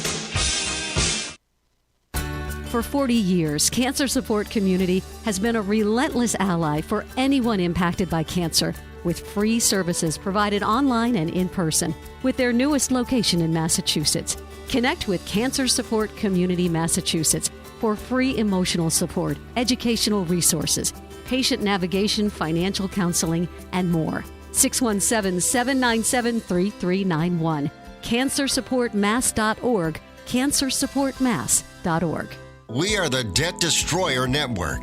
Any debt you have, credit card, tax, student loan debt, call now for free information that helps you destroy your debt. It's great advice. Plus, when you make this free call now, we have Debt Destroyer experts ready to help. They can show you how to destroy your debt and get your life back on track. Debt problems don't have to be overwhelming. You can live stress-free and debt-free. Credit cards, medical bills, IRS tax problems, even student loan debt. Learn about free programs offered by the credit card companies, hospitals, and even the government that can help slash your debt. Call the Debt Destroyer now for free information. Call now. 800-430-8804. 800-430-8804. 800-430-8804. Again, that's 800-430-8804. Discover the fish and farm market at the Boston Fish Pier. Open every Saturday from 11 a.m. to 3 p.m. in Boston Seaport. From fresh seafood to juicy tomatoes and sweet corn to grab-and-go options, indulge in the peak of summer's bounty. Support local farmers and enjoy the freshest ingredients all summer long. Sponsored by Mass Farmers Markets, a nonprofit dedicated to championing farmers markets across Massachusetts. Find a market near you at massfarmersmarkets.org. Are you looking to volunteer for an amazing nonprofit organization that helps our veterans? The DAV Department of Massachusetts Transportation Network needs volunteers right now. This network provides free transportation to and from any VA medical appointment for veterans of all eras. To become a volunteer driver, you do not need to be a veteran or a DAV member. You just need to have the willingness to help our veterans and have a valid driver's license. Sign up now at davma.org. That's davma.org. Protecting your assets is your most important financial responsibility, and irrevocable trusts can help you. Keep your assets safe from probate and the nursing home by calling Cushing & Dolan right now at 866-848-5699. Get their new guide called Unlocking the Power of Irrevocable Medicaid Trusts. That's 866-848-5699, or request it online by visiting LegalExchangeShow.com. The proceeding was paid for, and the views expressed are solely those of Cushing & Dolan. Cushing & Dolan and or Armstrong Advisory may contact you offering legal or investment services. Cushing & Dolan and Armstrong Advisory do not endorse each other and are not affiliated. Hi, this is Chuck and Mike from the Armstrong Advisory Group, and we've got a guide out this month titled A Day in the Life of a Retiree. The big focus of this guide is about figuring out what you actually want to do with your time in retirement, not just the financial piece, but how are you going to spend your days? How does someone go about figuring that out, Mike, or starting to figure it out? Yeah, Chuck, I love this piece because it is a lot different than our normal course of what we put together from the Armstrong Advisory Group. And what I tell people frequently, one, I'm not going to tell you how to spend your retirement. I have no idea. But the most successful retirees, and by successful, I mean the most content in retirement, who are not stressed about money, are those who have really thought through a coherent plan of not just what I don't want to do in retirement, i.e. work, but what I want to accomplish and do when I'm done working. It seems to me that it really has to be something where you say, I'm retiring to do this, not retiring from doing that more than anything else. And often that's the focus because, look, for a lot of us, work is extremely stressful. We've been supporting families for decades, and the allure of not having to do that, not having to pull in that paycheck anymore is really tempting. But I'm here to say that I've looked at a lot of this from a lot of different people in all sorts of different industries, and the most successful ones are the ones that are retiring because they're passionate about something that they want to do that they finally have time for. Our guide is titled A Day in the Life of a Retiree, and you can request it by calling 800-393-4001. Again, the guide is A Day in the Life of a Retiree, and you can request it by calling 800-393-4001. The proceeding was paid for by Armstrong Advisory Group, a registered investment advisor. Nothing in the ad or in any Armstrong guide is specific financial, legal, or tax advice. Consult your own financial, tax, and estate planning advisors before making any investment decisions. Armstrong may contact you to offer investment advisory services. Missed one of our shows? Catch up anytime by asking your Alexa smart speaker to play The Financial Exchange. This is the Financial Exchange Radio Network. Trivia question today was, what were the names of Eddie Murphy's stand-up comedy specials back in the 80s? That would be Raw and Delirious. In 83, Eddie Murphy released his first stand-up special, Delirious, which was a massive hit for HBO. In 87, Murphy's special, Raw, hit theaters across the country and grossed over $50 million. Tommy from Meriden, Connecticut is our winner today, taking home a Financial Exchange Show t-shirt, and Tommy's also registered to win a $100 gift card to Applebee's, which we'll give away on Friday's show. And trivia is brought to you by Applebee's. Enjoy half-price late-night appetizers after 9 p.m. and join Club Applebee's to enjoy exclusive deals and specials. You'll get a free appetizer just for signing up. Now, that's eating good in the neighborhood. Void where prohibited. Dine in only. Mike, there's a piece in CNBC today. It's titled, How to Position Yourself to Benefit from the Fed's First Rate Cut in Years. Woohoo! What should one do? Well, first thing that one should do is recognize that when the Fed cuts interest rates, it's going to impact very few of the interest rates that you average Americans see. I think that's step number one, is don't set your expectations too high, because when the Fed cuts rates, the only thing that you're likely to experience is that the rate on your savings account or money market comes down a likely 0.25% to 0.5%. It's not going to change the rate that you look at for a new mortgage. It's not going to change an auto loan rate. Those are already baked in because those are market interest rates that are already being forecasted to move. So I think that's an important, very common misunderstanding. I guess I would talk about the mistakes that I see about interest rates, or potential mistakes that I'm seeing in regard to interest rates these days. One would be focusing all of your savings on the shortest term interest rate, which offers the highest possible rate. So, play out an example here. A 1-year CD or even a 6-month CD is paying a higher interest rate today than a 3-year CD. The problem is, if I lock all my money in for 6 months and then I revisit that 6 months later and rates are below where I had the 3-year CD on, then hypothetically, that was a really bad money move, right? I might have been better off saying, hey, let's take that 3 years, even though it's a lower rate today, in order to make sure that I'm not going to be subject to the whims of the Federal Reserve and what they do over the next 6 months. What else are you seeing out there, Chuck, in terms of, I mean, the pieces that CNBC points out, I don't find, they're generally good advice for any point in time, not just when the Fed's about to cut rates. Like, pay down your credit card debt. Yeah, well, of course, you should definitely do that, and you should do it before you start saving money in a CD, but I don't think you should do that because the Fed's cutting rates in September.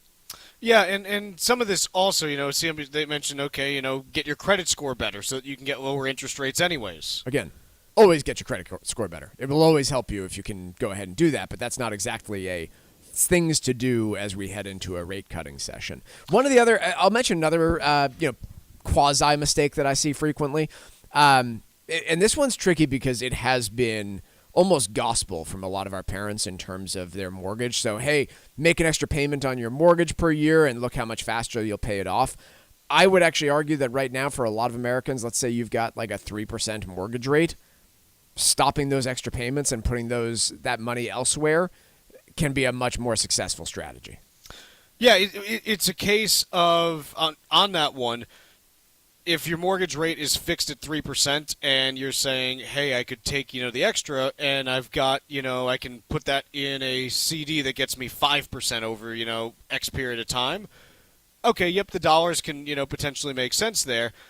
The thing that you do have to be careful about on any of this is, hey, again, there are a lot of Americans that have, a 3% mortgage, but there are plenty of others where it's 4.5%. And then, the alternative that they're moving that money into is, just above, or they're like, well, I can, I've borrowed at 5%, and I think I can get more in the stock market in the long term. And the answer is you might, dangerous. But it also becomes dangerous then because the stock market can also lose money. And if you abandon hope, the second you have a day like 2 Mondays ago, well, now you've not made that payment on something that, had a fixed interest rate you're paying, and you didn't earn the return you were expecting, and now you're even, worse. So you just have to be careful on this. And as Mike said, the big thing with the Federal Reserve, when they cut interest rates, it's not like they control every interest rate. They're just cutting their short-term rate, and other interest rates are impacted in different ways depending on, how long-term they are, whether it's a loan from a bank, whether it's, from the government on a credit card. Like, they're all different impacts, and you need to make sure you understand how your different rates may move based on what the Fed does. Big takeaway from me, for the first time in multiple decades, you have an opportunity to take advantage of higher rates if you are a saver. And according to the FDIC, the average interest rate being paid on a savings account is 0.45%. If you're finding yourself in a position where you are, sticking to the gospel of making that extra mortgage payment and you're not sure if it still makes sense, or sitting on extra cash and not sure how you should be investing it, or, trying to decipher, do I pay down this debt or do I save? What's the best next step? I'm trying to make it all work within the confines of my personal situation. We'd love to talk to you here at the Armstrong Advisory Group and help you evaluate that process, because it is tricky. And like I said, I see mistakes on it all the time. Like once a week at least, I see something that I'd say, that's fine, but have you thought about doing this instead and how much more it could be earning you? If you are having or facing those types of decisions and you're having a tough time figuring out what is best for you, give the folks at Armstrong Advisory Group a call. Let us help you guide through that process and fit it into the overall financial plan that you're trying to develop for yourself. Give us a ring at 800-393-4001. We're a team of financial advisors and investment professionals that provide fiduciary investment advice to our clients alongside a financial planning process to inform and understand how those investments are going to contribute to that long-term plan. Once again, the number for the Armstrong Advisory Group for your free consultation is 800-393-4001. The proceeding was paid for by Armstrong Advisory Group, a registered investment advisor. Nothing in the ad or in any Armstrong guide is specific financial, legal, or tax advice. Consult your own financial, tax, and estate planning advisors before making any investment decisions. Armstrong may contact you to offer investment advisory services. Mike, there's a piece in Bloomberg titled "Wall Street Wants More Signs U.S. Consumers Are Still Spending." So kind of echoes what we were talking about at the end of last week, which is, hey, we got a week or so of, improved data that suggests things were not as bad as we thought they were at the beginning of the month, but we need more signs than that. We can't just have one good week. Yeah, I mean, furthermore, right, Walmart had a pretty solid quarter, and that was a lot of what markets focused on. That could mean that, hey, people are spending again. They're buying grills again. They're buying stuff that might have worn out from the big spend in 2020. It could also mean that people are so worried about their budgets that they are all flocking to Walmart instead of shopping at TJX or Home Depot or Target and, focusing on what's generally considered to be the lowest cost retailer out there, in which case maybe not the same conclusion about the state of the overall economy. So, Walmart is important, the largest retailer in the country, and largest employer in the country, one of the largest retailers, if not the largest retailer. But how these other companies are doing is also important and probably more indicative of, discretionary type spending, because Walmart themselves has pointed out that a lot of their growth has been in grocery, which is not exactly discretionary. In fact, to me, would indicate, hey, consumers are nervous about their wallets and they're going to the cheapest grocery store they can find. Right. So this week you've got Lowe's reporting tomorrow, TJX and Target reporting on Wednesday. Thursday, Ross Stores is reporting. I know they're not huge up here in the Northeast, but big regional retailer down in the Southeast.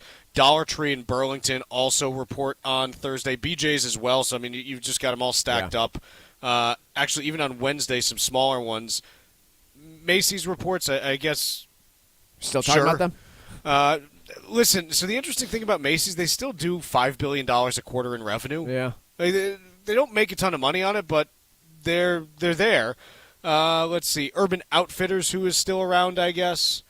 And those are the big retailers this week. And then remember, next week to finish up earnings for the quarter, Wednesday we got NVIDIA and Salesforce. So still a couple big guys on the tech side next week. I know that's not really important to the retail picture, but as far as earnings, still a couple big ones yet to come here.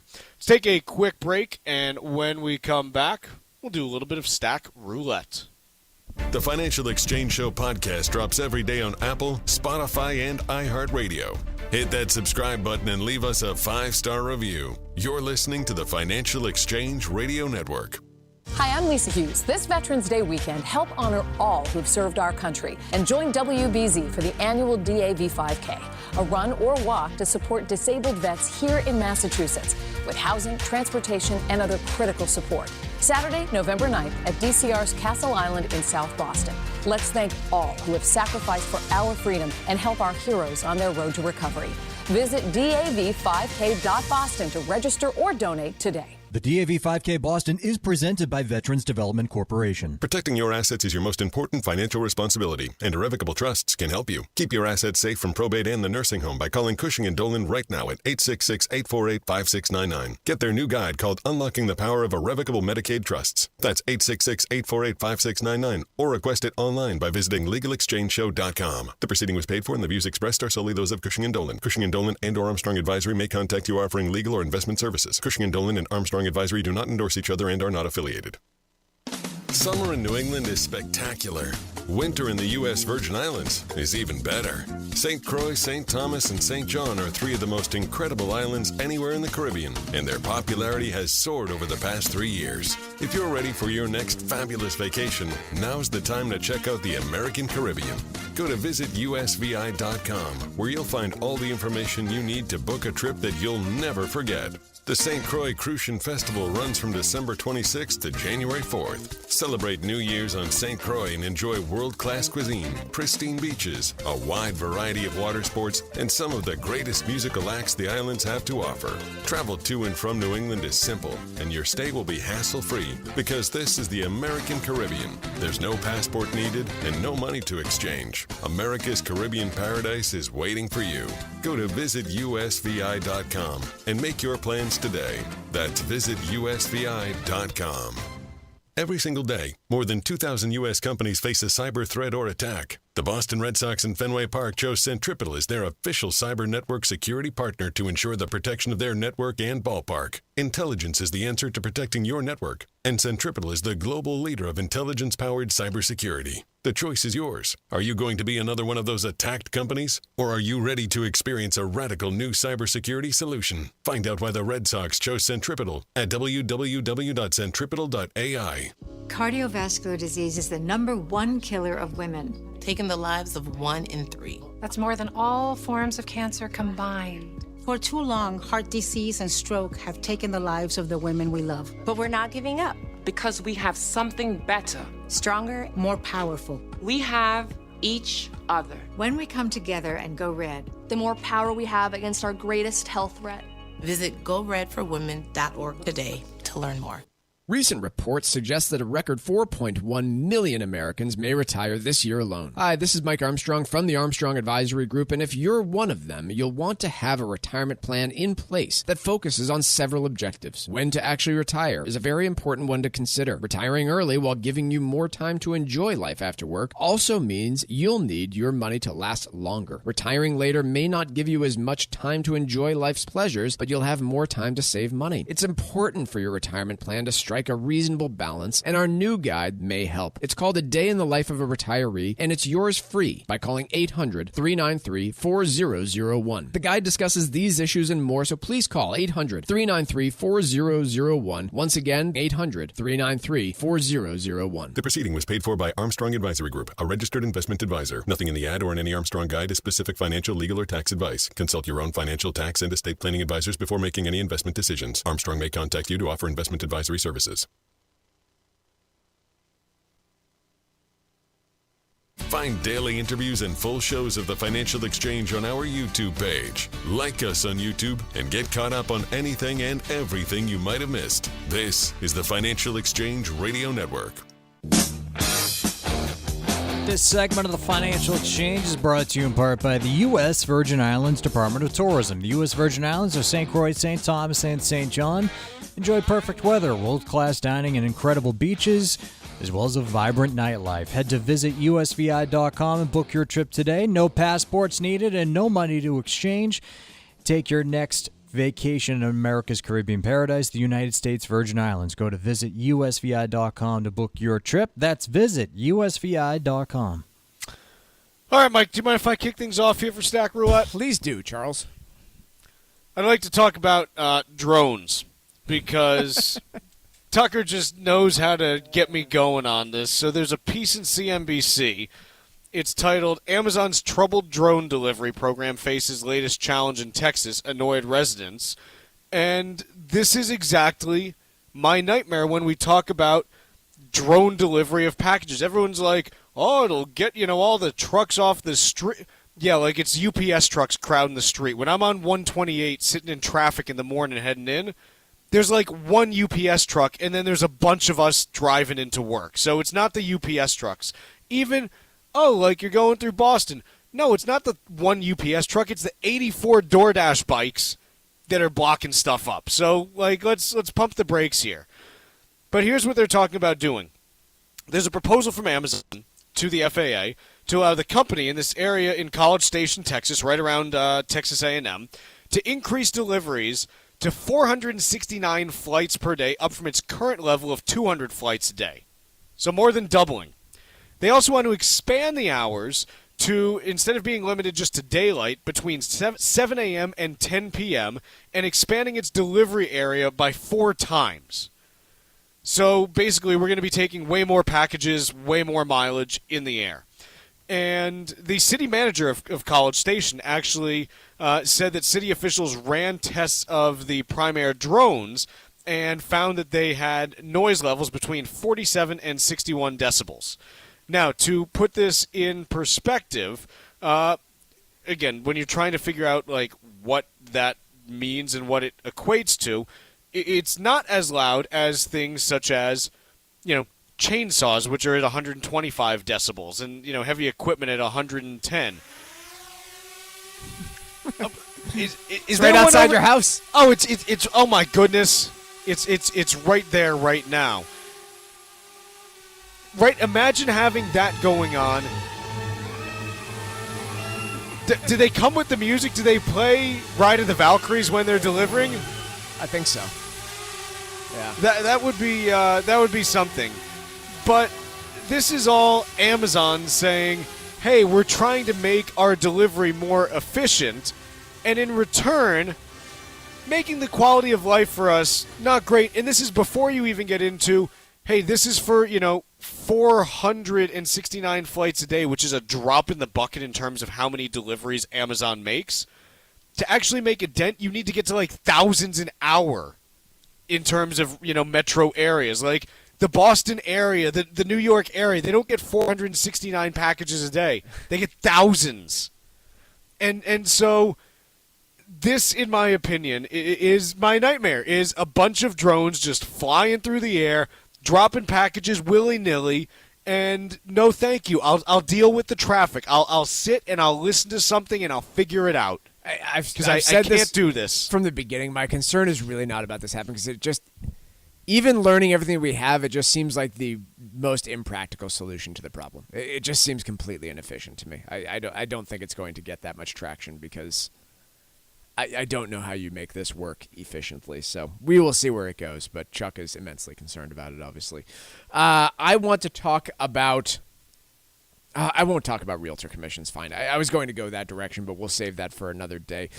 There's a wrongful death suit being filed against Disney. So pretty tragic thing that happened. Somebody was at a Walt Disney Park and Resort. Now, to be clear here, they were at a restaurant that was within Disney Springs, which is an outdoor dining and shopping and entertainment complex that's owned by Disney. But the restaurant they were dining at was not a Disney-owned restaurant, just to be very clear about that. The waiters were not Disney employees. This was not the, I'm on a Disney property and I'm going to a Disney restaurant. That was not the case here. Nonetheless, they advertised themselves as a allergy-friendly restaurant. The person involved made it really clear that he had a nut and dairy allergy, was allegedly served nuts and dairy and died about an hour later as a result of the allergy, which is horrifying. He's got a family. It's terrible. It's awful. He then filed suit against the restaurant as well as the owner of the property, which is Disney. Disney has come back and said, hold on a second.